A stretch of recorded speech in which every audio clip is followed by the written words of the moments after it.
전 세계 미식계가 충격에 빠졌습니다. 프랑스의 미슐랭 3스타 셰프가 조미료 없는 요리에 눈 떴다는 사실이 알려졌기 때문입니다. 이미 검증되었던 한 프랑스 요리사가 처음 절에서 한국 요리를 맛보고 이건 요리가 아니야 라며 분노했던 그녀가 한국의 사찰에서 일본, 중국과는 또 전혀 다른 정갈함과 정성이라는 새로운 깨달음을 얻었다는데요. 그 이야기 지금 시작하겠습니다.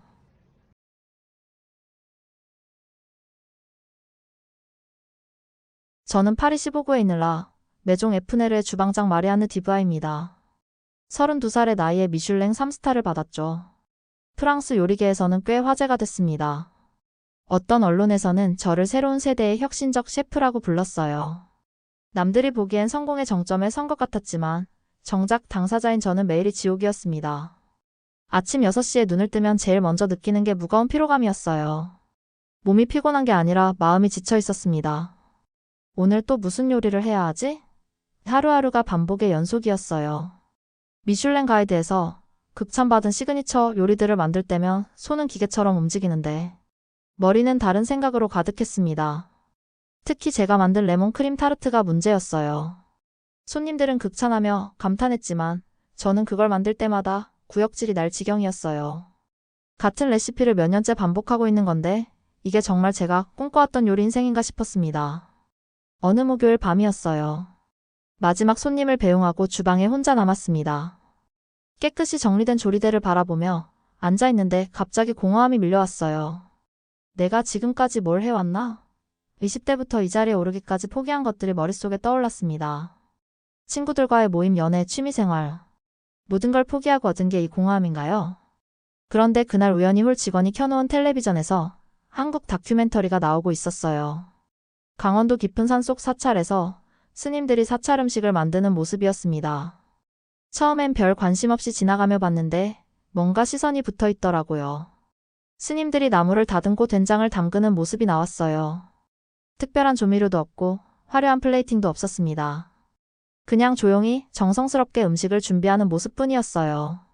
저는 코웃음이 나왔습니다. 이런 건 음식이 아니라 풀떼기 요리잖아. 소금도 제대로 안 쓰는데 무슨 맛이 나겠어. 하지만 이상한 게 화면 속 스님들의 표정이 너무 평화로워 보였어요. 제가 주방에서 늘 보던 긴장과 스트레스가 전혀 없었습니다. 그들은 마치 명상하듯이 요리를 하고 있었어요. 카메라가 클로즈업한 스님의 손을 보니 나물 하나하나를 정말 소중히 다뤘습니다. 그날 밤 집에 돌아가서도 그 영상이 계속 머릿속에 맴돌았어요. 샤워를 하면서도 침대에 누워서도 계속 그 고요한 장면들이 떠올랐습니다. 왜 나는 저렇게 평화롭게 요리할 수 없을까? 잠이 안 와서 핸드폰으로 한국 사찰 음식에 대해 검색해봤어요. 검색 결과는 충격적이었습니다. 화려한 조미료 없이도 깊은 맛을 내는 발효 기법, 재료 본연의 맛을 살리는 조리법. 제가 프랑스 요리에서 배운 것과는 완전히 다른 철학이었어요. 설마 이런 게 정말 맛있을까? 의문스러웠지만 동시에 호기심도 생겼습니다. 다음날 아침 부주방장에게 말했어요. 2주간 한국에 다녀올게. 직원들은 모두 놀랐습니다. 셰프 갑자기 왜요? 다음 주에 유명 미식평론가가 온다고 하지 않았나요? 저도 정확한 이유를 설명할 수 없었어요. 그냥 가야겠다는 강한 충동이 있었습니다. 항공편을 예약하면서도 반신반의했어요. 내가 정말 간다고?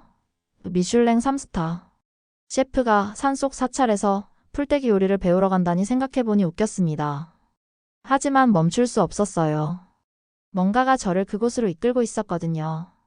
공항에서 인천행 항공편을 기다리며 창밖을 바라봤어요. 파리의 회색 하늘이 무겁게 내리깔려 있었습니다. 나는 지금 탈출하는 건가? 아니면 새로운 시작을 찾아가는 건가? 알 수 없는 설렘과 불안이 교차했어요. 어쨌든 이 선택이 제 인생을 완전히 바꿔놓을 거라는 건 상상도 못했습니다. 인천공항에 내렸을 때 느낀 첫인상은 공기가 무겁다는 것이었어요. 습도가 높아서 그런 건지 아니면 제가 너무 긴장해서 그런 건지 모르겠지만요. 강원도로 가는 시외버스를 타고 가면서 창밖 풍경을 봤는데 파리와는 정말 다른 세상 같았습니다. 3시간을 달려서 도착한 사찰. 산 중턱에 위치한 조그마한 절이었어요. 대웅전도 크지 않고 승려 숙소도 아담했습니다. 화려한 정각을 기대했는데 생각보다 소박해서 당황했어요. 여기가 맞나? 의구심이 들기 시작했죠. 입구에서 신발을 벗어야 한다고 하더라고요. 프랑스에서는 주방에 들어갈 때만 특별한 신발로 갈아 신는데 여기서는 절 자체에 들어가려면 맨발이어야 한다니 이상했어요. 양말을 신고 차가운 바닥을 걸으니 묘한 기분이었습니다. 저를 맞아주신 스님은 40대 정도로 보이셨어요. 멀리서 오셨네요. 영어를 할 줄 아는 스님이셨어요. 여기서는 적응하기까지 시간이 좀 걸릴 거예요. 첫인사가 경고 같아서 더 긴장됐습니다. 안내받은 방은 온돌방이었는데 정말 아무것도 없었어요. 이불 한 채와 작은 목탁, 그리고 창문 하나가 전부였어요. 점심시간이 되자 큰 종소리가 울렸어요. 공양간으로 가니 20명 정도가 조용히 앉아 있었습니다. 외국인은 저 포함해서 3명뿐이었어요. 가장 놀라운 건 식사 시간 내내 아무도 말하지 않는다는 거였어요. 침묵 중의 식사, 프랑스 문화와는 정반대였죠. 제 앞에 놓인 음식을 보고 눈이 휘둥그레졌습니다. 나물 반찬 서너 가지에 맑은 된장국, 그리고 흰쌀밥. 고기는커녕 생선도 없었어요. 이걸로 어떻게 배를 채우지? 한 숟가락 떠먹어보니 예상한 것처럼 맛이 밋밋했어요. 소금 간도 거의 되어 있지 않고 기름기라고는 전혀 찾아볼 수 없었습니다. 그런데 신기하게도 계속 먹게 되더라고요. 처음엔 밋밋하다고 생각했는데 씹을수록 나물 고유의 단맛이 난다는 걸 느꼈어요. 된장국도 마찬가지였습니다. 화학 조미료의 강한 감칠맛은 없지만 은은하면서도 깊은 맛이 있었어요. 식사가 끝나고 다들 조용히 자리에서 일어났어요. 설거지도 각자 알아서 했습니다. 제가 그릇을 들고 주방으로 가는데 옆에 있던 수행자가 눈짓으로 도와주더라고요. 말없이도 소통이 된다는 게 신기했어요. 식사 후 스님과 차를 마셨습니다. 처음 사찰 음식을 어떻게 느끼셨나요? 물어보시길래 솔직하게 답했어요. 맛이 좀 심심하네요. 프랑스 요리에 비하면 너무 단조로워요. 스님은 웃으시며 말씀하셨어요. 여기서는 요리를 다르게 봅니다. 맛이 아니라 마음을 담는 거죠. 마음을 담는다고요? 제가 되물으니 스님이 설명해 주셨어요. 요리는 욕망을 버리는 과정입니다. 자신의 취향이나 선입견을 내려놓고 재료가 주는 것을 그대로 받아들이는 거죠. 그러면 진짜 맛이 보여요. 그 말이 계속 머릿속에 맴돌았어요. 욕망을 버린다고? 저는 요리사로서의 욕망, 성공에 대한 욕망 때문에 여기까지 왔는데 그걸 버리라는 게 무슨 뜻인지 이해할 수 없었습니다. 밤에 잠자리에 누워서도 계속 생각했어요. 내가 지금까지 해온 요리는 욕망의 산물이었나? 새벽 4시에 종소리가 울렸어요. 새벽 예불 시간이라고 했는데 처음에는 참여하지 않으려 했어요. 하지만 다른 수행자들이 조용히 움직이는 소리를 들으니 괜히 미안한 마음이 들어서 따라 나갔습니다. 대웅전에서 진행된 예불은 엄숙했어요. 반복되는 독경 소리가 묘하게 마음을 차분하게 만들었습니다. 예불이 끝나고 돌아오는 길에 생각했어요. 내일부터는 진짜 요리를 배워봐야겠다. 하지만 동시에 의구심도 들었습니다. 이런 방식으로 정말 요리를 배울 수 있을까? 그래도 여기까지 왔으니 한번 끝까지 해보기로 마음먹었어요. 아침 공양을 마치고 본격적인 사찰 음식 수업이 시작됐어요. 주방은 생각보다 넓었지만 제가 익숙한 프랑스 주방과는 완전히 달랐습니다. 가스레인지 대신 장작 아궁이가 있었고 전자제품보다는 손으로 직접 하는 도구들이 많았어요.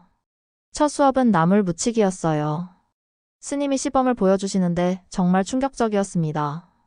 소금을 거의 쓰지 않았어요. 소금은 나물의 수분을 빼는 최소한의 양만 쓰고 간은 참기름과 깨소금으로만 맞춥니다. 제가 묻었어요. 이렇게 해서 맛이 나나요?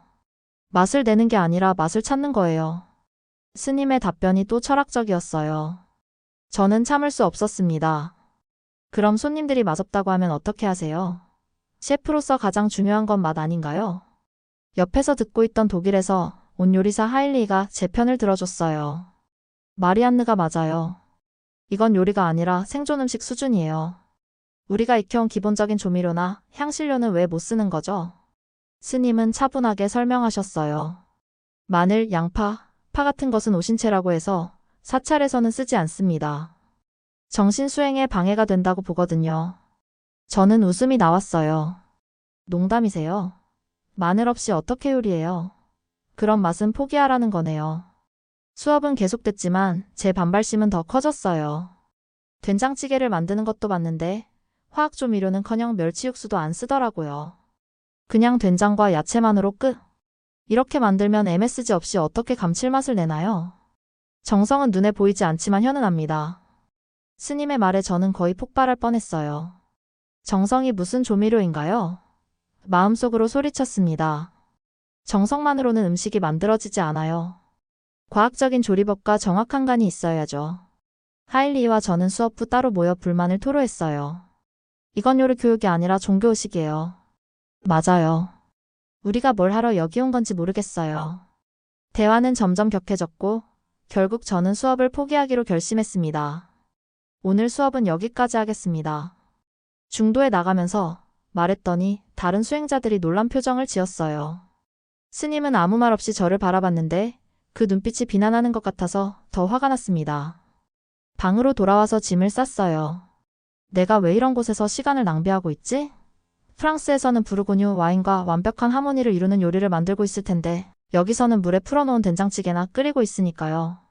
그런데 이상하게 방에서 나가지 못했어요. 분명히 화가 나고 이곳을 떠나고 싶었는데 발이 움직이지 않았습니다. 창밖을 봤더니 다른 수행자들이 조용히 채소를 다듬고 있더라고요. 그들의 얼굴이 너무 평화로워 보였어요. 내가 너무 성급한 건 아닐까? 문득 의문이 들었어요. 하지만 자존심이 허락하지 않았습니다. 미슐랭 3스타 셰프가 이런 취급을 받아야 하나? 방 안에서 혼자 중얼거리며 짜증을 냈는데 바깥에서 들려오는 새소리와 바람소리가 묘하게 마음을 진정시켰어요. 결국 그날 밤도 그곳에서 보내게 됐습니다. 이틀 동안 방에만 있다가 결국 마음을 바꿨어요. 사실 계속 혼자 있으니까 더 답답해졌거든요. 처음 계획은 2주였으니까 그냥 끝까지 해보자. 그렇게 결심하고 다시 수업에 참여했습니다. 이번 수업은 장 담그기였어요. 메주를 만들고 된장을 담그고 고추를 말리고 무말랭이를 만드는 작업이었습니다. 처음엔 또 이런 거 하나 싶었는데 막상 해보니 완전히 달랐어요. 콩을 삶아서 으깨는 작업부터 시작했어요. 손으로 직접 으깨는데 끝이 보이지 않을 정도로 양이 많았습니다. 처음에는 지루했죠. 이런 걸 언제까지 해야 하나? 하지만 계속 하다 보니 묘한 매력이 있더라고요. 손으로 느껴지는 콩의 질감, 서서히 변화하는 모습이 흥미로웠어요. 옆에서 일본에서 온 수행자가 조용히 도와주더라고요. 말 한마디 없이 그냥 자연스럽게 작업을 나눠서 했어요. 프랑스 주방에서는 늘 지시를 주고받고 소리를 질러야 했는데 여기서는 눈빛만으로도 충분했습니다. 메주를 만들어서 말릴 때가 정말 신기했어요. 이렇게 곰팡이를 피우는 게 괜찮나요? 걱정스럽게 물어봤더니 스님이 웃으며 답해 주셨어요. 좋은 곰팡이에요. 시간이 지나면 훌륭한 장이 됩니다. 기다림이 맛을 만들어내죠. 고추 말리기는 더욱 명상적이었어요. 빨간 고추를 하나하나 실에 꿰어서 처마 밑에 매다는데 반복되는 동작 속에서 마음이 아주 고요해졌어요. 중간에 실수해서 고추가 떨어뜨리니까 하일리가 킥킥거리며 놀렸어요. 역시 프랑스인들은 섬세함이 부족해. 무말랭이 만들기에서 진짜 실수했어요. 물을 너무 얇게 썰어서 말리는 과정에서 다 부서져 버렸거든요. 프랑스 주방에서 그랬다면 큰일 났을 텐데 여기서는 다른 반응이 나왔어요. 스님이 다가와서 말씀하셨어요. 용서는 정성의 일부입니다.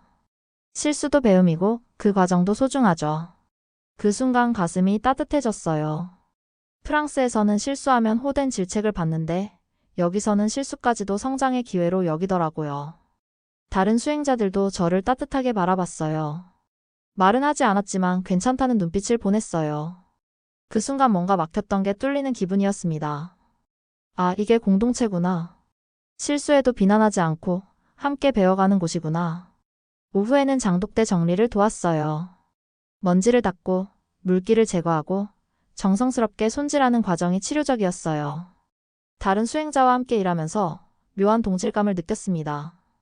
말로 소통하지 않아도 서로의 움직임을 파악하고 도울 수 있더라고요. 특히 기억에 남는 건 80대 할머니 수행자였어요. 등이 굽었는데도 장독대를 정성스럽게 닦고 계시더라고요. 제가 대신 해드리려고 하니까 손을 저으시며 웃으셨어요. 이것도 수행이란다. 그 말이 뭔지 그때는 몰랐는데 나중에서야 이해하게 됐어요. 하루가 끝나갈 무렵 정말 신기한 일이 일어났어요. 제가 화를 한 번도 내지 않았다는 걸 깨달았거든요. 프랑스에서는 하루에도 몇 번씩 욱했었는데 여기서는 마음이 계속 평온했어요. 조미료가 없어도 이렇게 만족스러울 수 있구나. 처음으로 그런 생각이 들었습니다. 방으로 돌아가며 생각했어요. 정성이 정말로 조미료를 대신할 수 있는 건가? 여전히 의문스러웠지만 적어도 완전히 부정할 수는 없었어요. 오늘 하루 동안 느낀 고요함과 만족감이 너무 새로웠거든요. 그날 밤 잠자리에 들며 내일이 기대됐어요. 이런 마음으로 잠드는 게 얼마만인지 모르겠더라고요. 사찰에 온 지 일주일이 되던 아침이었어요. 평소와 다를 바 없이 새벽 예불에 참여하고 공양을 마쳤는데 휴대폰을 켜니 메시지가 산더미처럼 쌓여 있었어요. 인스타그램 알림만 해도 신개가 넘더라고요. 확인해보니 파리오리게에서 새로운 소식들이 줄줄이 올라왔어요. 제가 키우던 후배 피에르가 자신의 레스토랑을 오픈했다는 소식이 가장 눈에 띄었어요. 미슐랭 가이드 공식 계정에서도 피에르를 차세대 프랑스 요리의 거장이라고 소개했더라고요. 순간 현실이 확 다가왔어요. 나는 여기서 뭘 하고 있는 거지? 미슐랭 3스타 셰프가 산속에서 나물 무치기나 배우고 있다니. 갑자기 모든 게 허실 같아 보였어요. 제가 없는 사이에 파리오리게는 계속 돌아가고 있고 후배들은 제 자리를 노리고 있을 텐데. 매니저에게서도 연락이 왔어요. 셰프 예약이 점점 줄고 있어요. 단골 손님들이 마리안느는 언제 돌아오느냐고 계속 묻고 계세요. 정확한 날짜를 알려주셔야 할 것 같은데요. 그 메시지를 읽고 가슴이 덜컥 내려앉았어요. 점심 공양도 제대로 못 먹겠더라고요. 자꾸 파리 생각만 났어요. 내 레스토랑은 괜찮을까? 스타 등급이 떨어지는 건 아닐까? 나물 반찬을 입에 넣어도 맛을 느낄 수 없었어요. 옆에 앉은 수행자가 이상하게 쳐다봤지만 신경 쓸 여유가 없었죠. 그날 오후 수업은 대충 참여했어요. 장맛간장 만들기였는데 전혀 집중할 수 없었어요. 내가 진짜 바보인 건 아닌가? 성공하고 있던 걸 왜 포기하고 여기 온 거지? 후회가 밀려왔어요. 저녁 시간이 되자 아예 참선을 포기하고 방으로 돌아갔어요. 가방을 꺼내서 짐을 쌌어요.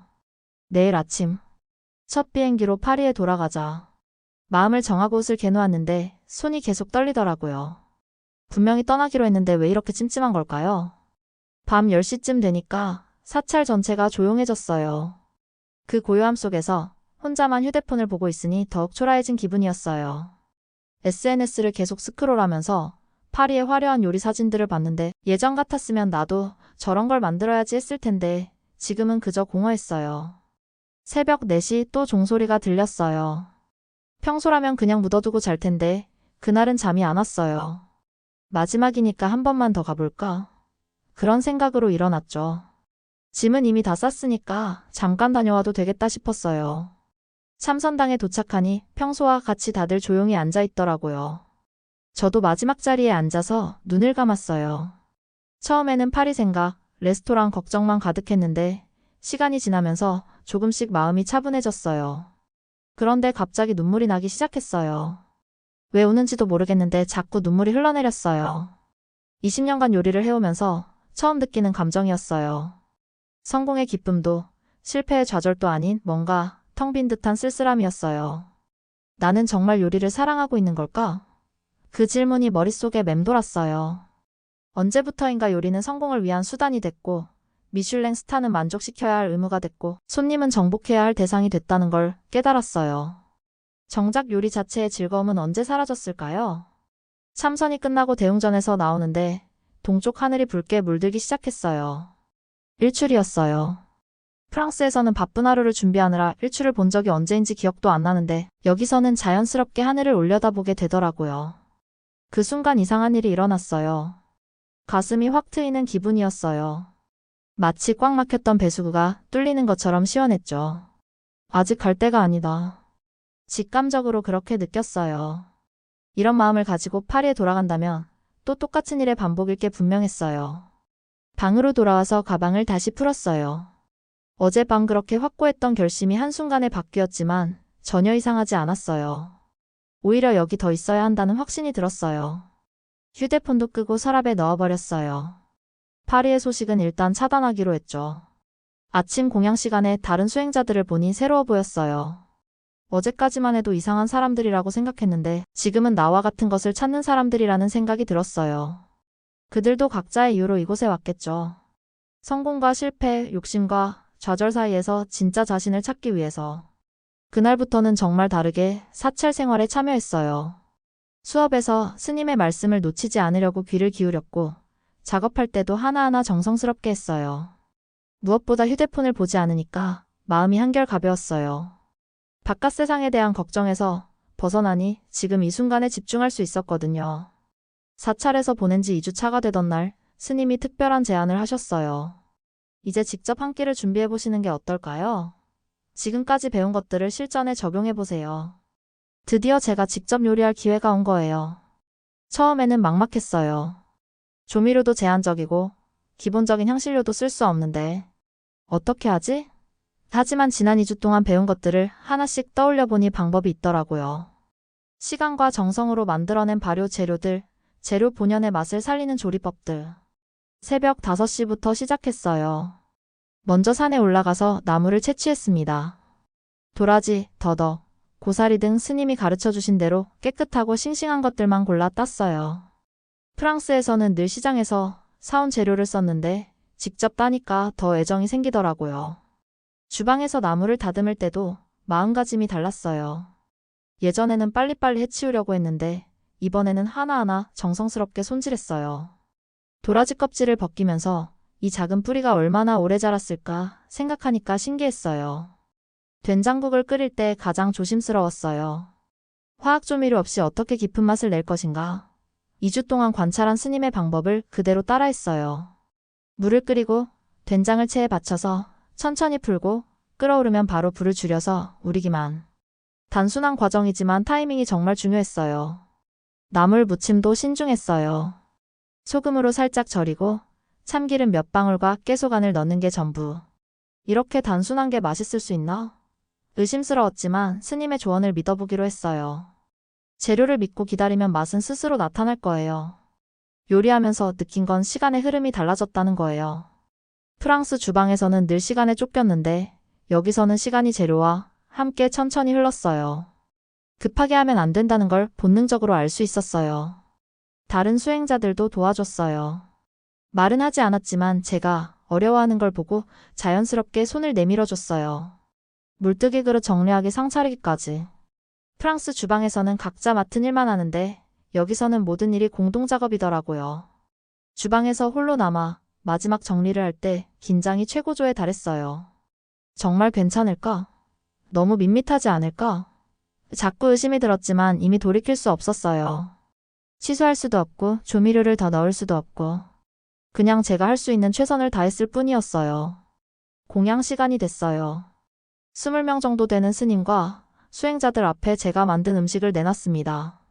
나물무침 5가지, 된장국, 그리고 현미밥. 정말 소박한 구성이었지만 나름대로 정성은 들였어요. 모두가 조용히 식사하는 모습을 지켜보면서 가슴이 두근거렸어요. 평소처럼 침묵 속에서 식사가 진행됐는데 그 침묵이 판정 같아서 더 긴장됐어요. 맛이 어떨까? 만족할까? 너무 심심하다고 생각하지 않을까? 온갖 생각이 머릿속을 헤집고 다녔어요. 그런데 이상한 일이 일어났어요. 옆에 앉은 할머니 수행자가 저를 보고 미소를 지으시는 거예요. 말은 안 하셨지만 맛있다는 뜻인 것 같았어요. 다른 분들도 평소보다 천천히 드시는 것 같았어요. 김치를 집을 때 한 번 더 보시고 된장국을 마실 때 잠깐 멈추시고 20분 정도 식사가 진행된 후 모두 조용히 일어났어요. 평가라는 게 있나 싶었는데 아무도 특별한 말을 하지 않더라고요. 그냥 조용히 각자 그릇을 치우고 나가셨어요. 이게 끝인가? 아무 피드백도 없나? 어리둥절했어요. 설거지를 마치고 주방 정리를 하는데 스님이 오셨어요. 한참 동안 아무 말 안 하시다가 이렇게 말씀하셨어요. 이제 당신 요리에는 마음이 있습니다. 그 한마디에 눈물이 날 것 같았어요. 처음 왔을 때는 기술과 조미료로 맛을 만들려고 하셨죠. 하지만 오늘은 재료와 마음으로 맛을 찾으셨어요. 그 차이를 아시겠나요?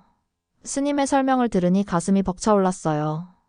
미슐랭 심사위원에게 받은 어떤 찬사보다도 감동적이었어요. 그날 밤 잠자리에 누우며 생각했어요. 정말 달라진 건가? 손가락 끝에서 느꼈던 재료의 정직함, 시간이 만들어낸 자연스러운 맛, 그리고 함께 나누는 기쁨. 이런 것들이 진짜 요리의 본질일까? 아직 확신은 없었지만 적어도 새로운 길을 발견한 것만은 분명했어요. 한 달간의 사찰 수행이 끝나는 날이 왔어요. 전수식이라고 하더라고요. 대웅전에서 작은 의식이 있었는데 스님이 모든 수행자에게 작은 선물을 주셨어요. 제 차례가 되니 작은 나무 판자를 건네주시면서 말씀하셨어요. 이 두 글자만 기억하세요. 나무에 새겨진 글자를 보니 정성이었어요. 한자 뜻을 생각해보니 정밀할 정의 정성성. 정교함과 진심이 합쳐진 말이군요. 스님이 덧붙이셨어요. 정성이 바로 최고의 조미료입니다. 그 순간 왈칵 눈물이 쏟아졌어요. 왜 그렇게 울었는지 지금도 잘 모르겠어요. 그동안 쌓였던 감정들이 한꺼번에 폭발한 것 같았어요. 번아웃으로 시작된 여행이 이렇게 끝나게 될 줄 몰랐거든요. 다른 수행자들도 조용히 박수를 쳐주었어요. 작별 인사를 하는데도 말이 많지 않았어요. 2주 동안 함께 지냈지만 서로 깊은 이야기를 나눈 적은 거의 없었거든요. 그런데 이상하게 아쉬웠어요. 독일에서 온 하일리가 우리 같이 변했네요 라고 말했을 때 뭔지 알 수 있었어요. 서울로 향하는 버스에서 창밖을 바라보며 많은 생각을 했어요. 정말 돌아가야 하나? 파리가 그리우면서도 두렵기도 했어요. 예전과 같은 방식으로 요리할 수 있을까? 아니, 그러고 싶을까? 확신이 없었어요. 인천공항에서 파리행 항공편을 기다리면서 스마트폰을 다시 켰어요. 쌓인 메시지만 200개가 넘었어요. 매니저, 직원들, 동료 셰프들에게서 온 메시지들. 언제 돌아와요? 레스토랑은 괜찮아요? 손님들이 계속 문의해요. 갑자기 현실감이 확 다가왔어요. 11시간 비행하는 동안 계속 생각했어요. 어떻게 변화시킬 것인가? 무엇을 바꿀 것인가? 스님이 주신 나무 판자를 만지작거리면서 결심했어요. 완전히 새롭게 시작하자. 파리 샤를드골 공항에 도착했을 때 직원들이 마중 나왔어요. 셰프, 많이 바뀌신 것 같아요. 뭔가 편안해 보여요. 정말 그런가? 저도 잘 모르겠었어요. 겉으로는 같아 보이지만 안은 완전히 달라진 기분이었어요. 레스토랑에 도착해서 한 달 동안 안 본 주방을 둘러봤어요. 모든 게 제자리에 있었지만 낯설었어요. 화려한 양념통들, 복잡한 조리기구들, 미슐랭 스타 인증서까지. 이 모든 게 정말 필요한가? 처음으로 그런 생각이 들었어요. 다음 날부터 변화를 시작했어요. 먼저 메뉴를 완전히 바꿨어요. 복잡했던 요리들을 단순화하고 재료 본연의 맛을 살리는 방향으로 바꿨습니다. 직원들은 물론 놀랐어요. 셰프, 갑자기 왜 이렇게 바꾸시는 거예요? 레스토랑 이름도 바꿀 거야. 더 큰 충격이었죠. 라 테이블 신랑시 웨즈 고요한 식탁로 바꾸자. 영어로는 더 사일런트 테이블. 직원들은 서로 눈만 마주봤어요. 미슐랭 3스타 레스토랑 이름을 그냥 바꾼다고요? 가장 큰 변화는 음식 철학이었어요. 소스나 조미료를 줄이고 발효와 숙성에 더 신경 썼어요. 한국에서 배운 정성의 개념을 프랑스 기법에 접목시켰죠. 손님들 중에는 예전 맛과 다르다고 하는 분들도 있었어요. 하지만 신기하게도 새로운 손님들이 오기 시작했어요. 특히 젊은 요리사들과 음식 블로거들 사이에서 화제가 됐어요. 마리안네의 변신, 미니멀리즘을 추구하는 새로운 프랑스 요리 같은 기사가 나왔어요. 르코르동 블루에서 강의 요청이 왔어요. 사찰 음식에서 배운 프랑스 요리의 새로운 가능성이라는 주제였어요. 처음에는 망설였지만 강의를 하기로 했어요. 제가 배운 것들을 나누고 싶었거든요. 강의에서 학생들이 질문했어요. 조미료를 안 쓰면 맛이 싱거우지 않나요? 시간이 많이 걸리는 것 같은데 효율적인가요? 3개월 전 제가 했던 질문들이었어요. 저는 스님이 해주셨던 말을 그대로 전했어요. 정성은 눈에 보이지 않지만 혀는 알거든요. 르 피가로, 르 몽드 같은 유명 매체에서 인터뷰 요청이 쏟아졌어요. 모두 제 변화에 대해 궁금해했죠. 한국에서 무엇을 배웠나요? 정성이란 무엇인가요? 프랑스 요리에 어떻게 접목할 수 있나요? 6개월 후 미슐랭 가이드 재평가가 있었어요. 솔직히 별이 하나 줄어들까봐 걱정했어요. 하지만 결과는 의외였어요. 별점은 하나 줄었지만 리뷰가 완전히 달라져 있었어요. 맛보다 마음이 깊은 요리, 단순함 속에 숨은 진심, 새로운 프랑스 요리의 방향을 제시한다. 별이 줄어든 걸 아쉬워하는 직원들도 있었지만 저는 오히려 기뻤어요. 숫자로 평가되는 게 아니라 정말 제가 만든 음식의 철학이 인정받은 기분이었거든요. 그 무렵 한국 요리 대회에서 특별심사위원 초청이 왔어요. 물론 수락했죠. 1년 만에 다시 가는 한국이었어요. 그런데 이번에는 관찰자가 아니라 전달자로 가는 거였어요. 제가 배운 것들을 다른 요리사들과 나누는 자리였죠. 한국에 다시 온 건 3년 후였어요. 그 사이 많은 일이 있었어요. 고유한 식탁은 파리에서 독특한 포지션을 차지하게 됐고, 저도 유럽 각지에서 강의와 워크숍을 하게 됐어요. 하지만 항상 마음 한편에는 그 강원도 산속 사찰에 대한 그리움이 있었어요. 이번에는 혼자 온 게 아니었어요. 파리에서 저를 찾은 젊은 요리사 5명과 함께 왔어요. 그들 모두 기존 요리 방식에 회의를 느끼고 있는 사람들이었어요. 셰프가 변한 이유를 직접 보고 싶어요. 정성이라는 게 정말 존재하나요? 같은 질문을 끊임없이 했죠. 3년 전과 똑같은 길을 따라 사찰에 도착했어요. 변한 건 거의 없었어요. 여전히 소박하고 고요했어요. 입구에서 신발을 벗고 들어갈 때 마치 집에 온 기분이었어요. 함께 온 제자들은 신기하다는 표정이었죠. 스님이 저를 보자마자 미소 지으셨어요. 돌아오셨네요. 단 3글자였지만 그 안에 얼마나 많은 의미가 담겨 있던지요. 저도 마음이 벅차올랐어요. 네, 이번엔 제가 전화로 왔어요. 예전에 제가 머물렀던 방으로 안내받았어요. 문을 열자마자 옛 기억이 쏟아져 나왔어요. 처음 와서 당황했던 일, 화를 내며 짐을 쌌던 일, 새벽 참선에서 눈물을 흘렸던 일. 3년이 지났지만 모든 게 생생했어요. 저녁 공양 시간에 제자들과 함께 앉았어요. 그들 반응이 예상 그대로였어요. 이게 전부인가요? 고기는 언제 나와요? 젊은 요리사 중 한 명이 작은 소리로 중얼거렸어요. 3년 전 제 모습을 보는 것 같아서 웃음이 나왔어요. 다음 날부터 수업이 시작됐어요. 이번에는 제가 보조 역할을 했어요. 제자들이 어려워할 때마다 옆에서 도와주고 스님의 말씀을 이해하기 쉽게 설명해줬어요. 왜 소금을 이렇게 조금만 써요? 어떻게 이렇게 맛이 나지? 가장 기억에 남는 건 미국에서 온 23살 셰프 사라의 반응이었어요. 마리안느, 이게 진짜 요리인 줄 몰랐어요. 집에 가면 완전히 달라질 것 같아요. 그 말을 들었을 때 제가 느꼈던 그 벅찬 감정을 그 아이도 느끼고 있다는 걸 알 수 있었어요. 일주일이 지난 어느 저녁, 홀로 장독대 앞에 섰어요. 3년 전 처음 된장을 담갔던 바로 그 자리였어요. 해가 서산에 걸려 있었고 바람에 고추가 바스락거렸어요. 모든 게 고요하고 평화로웠어요. 많이 변하셨죠? 뒤에서 스님 목소리가 들렸어요. 돌아보니 스님이 차를 들고 오고 계셨어요. 네, 정말 많이 변했어요. 이곳 덕분에. 차를 마시며 말없이 앉아 있었어요. 굳이 많은 말을 할 필요가 없었어요. 3년간의 변화, 깨달음, 성장, 모든 게 그 침묵 속에 들어있었거든요. 스님도 저도 서로의 변화를 눈빛만으로 읽을 수 있었어요. 이제 선생님이 되셨네요. 스님의 말씀에 고개를 끄덕였어요. 한국에서 배운 정성을 프랑스에서 나누고 있어요. 더 많은 사람들이 진짜 요리를 알 수 있으면 좋겠어요. 마지막 날 전수식이 있었어요. 처음 왔을 때는 받기만 했는데 이번에는 제가 제자들에게 무언가를 전해주는 역할이었어요. 준비한 건 없었지만 스님께서 작은 선물을 주셨어요. 나무로 만든 작은 주걱이었어요. 이건 정성을 담는 도구예요. 프랑스에서도 쓰세요. 제자들 중 한 명이 질문했어요. 정성을 어떻게 담나요? 그때 제가 대답했어요. 말을 줄이면 맛이 들립니다. 스님의 눈에서 미소가 번졌어요. 제가 이제 정말로 이해했다는 걸 아시는 것 같았어요. 3년 전 투정 부리던 프랑스 셰프가 이제는 같은 말을 다른 이에게 전하고 있다니 신기한 일이었어요. 돌아가는 날 새벽, 마지막 참선에 참여했어요. 눈을 감고 앉아 있는데 갑자기 선명해졌어요.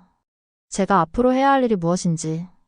파리로 돌아가서 더 많은 사람들에게 정성의 맛을 전해야 한다는 것을. 버스가 출발하기 전에 제자들과 함께 인사를 드렸어요. 스님은 여전히 같은 자리에 서서 손을 들어 인사하셨어요. 가는 길도 수행입니다. 창문 너머로 들려온 마지막 말씀이었어요. 버스가 움직이기 시작했을 때 뒤를 돌아봤어요. 산속에 자리 잡은 작은 사찰이 점점 작아져 갔어요. 하지만 이상하게 멀어진다는 느낌은 없었어요. 오히려 제 안에 그곳이 더 깊이 들어온 기분이었죠. 제자 중 한 명이 물어봤어요. 셰프, 우리도 언제 다시 올 수 있을까요? 저는 대답했어요. 언제든 올 수 있어요. 하지만 정말 중요한 건 이곳에서 배운 걸 어디서든 실천하는 거예요. 파리로 돌아간 후 더 많은 변화가 있었어요. 레스토랑에서는 정기적으로 침묵의 만찬이라는 이벤트를 시작했어요. 1시간 동안 아무도 말하지 않고 음식만 음미하는 시간이었죠. 처음에는 어색해하던 손님들도 점점 그 매력에 빠져들었어요. 요리 학원에서는 정성 클래스를 열었어요. 조미료 없이 요리하기, 침묵 속에서 요리하기, 재료와 대화하기 같은 내용들이었죠. 전 세계에서 요리사들이 찾아왔어요. 한국 사찰에서 배운 철학을 함께 나누는 시간이었어요. 5년이 지난 지금 저는 매년 한 번씩 그 사찰을 찾아가요. 더 이상 배우려고 가는 게 아니라 마음을 정리하고 초심을 되찾으러 가요. 갈 때마다 새로운 외국인 요리사들을 만나죠. 그들에게서 예전의 제 모습을 봅니다. 어젯밤에도 그런 요리사를 만났어요. 러시아에서 온 젊은 셰프였는데 저와 똑같은 반응을 보였어요. 이런 게 요리예요. 맛도 없고 향신료도 없고. 그때 저는 조용히 말했어요. 정성은 눈에 보이지 않지만 혀는 알거든요. 오늘도 장독대 앞에 섰어요. 햇살이 따뜻하게 내려쬐고 고요함이 온 몸을 감쌌어요. 파리의 바쁜 일상에서 잊고 있던 평화로움을 다시 느꼈죠. 이제 저는 알아요. 진짜 요리의 비밀이 무엇인지. 요리는 단순히 음식을 만드는 게 아니에요. 마음을 담는 일이고 시간을 들이는 일이고 정성을 나누는 일입니다. 조미료나 기술보다 중요한 건 그 마음가짐이에요. 그걸 한국의 작은 사찰에서 배웠어요. 내일 새벽에도 종소리가 울리겠죠. 저는 일어나서 참선에 참여할 거예요. 그리고 조용히 앉아서 생각할 거예요. 오늘은 또 어떤 정성을 담을까? 그렇게 하루를 시작하는 일이 이제는 가장 소중한 습관이 됐어요. 한국에서 배운 침묵의 힘, 정성의 맛. 그것들이 지금 제 요리의 핵심이 됐어요. 그리고 그 가치를 세계 곳곳에 전하는 것이 제 사명이 됐습니다. 미슐랭 스타나 명성보다 훨씬 소중한 것을 찾았어요. 바로 요리의 진심이에요. 오늘 이야기를 나누는 것도 그 일부예요. 누군가 이 이야기를 듣고 진짜 요리의 의미를 생각해 보신다면 그것만으로도 충분한 의미가 있다고 생각해요. 정성은 그렇게 전해지는 거니까요. 조용히 진심으로 하나씩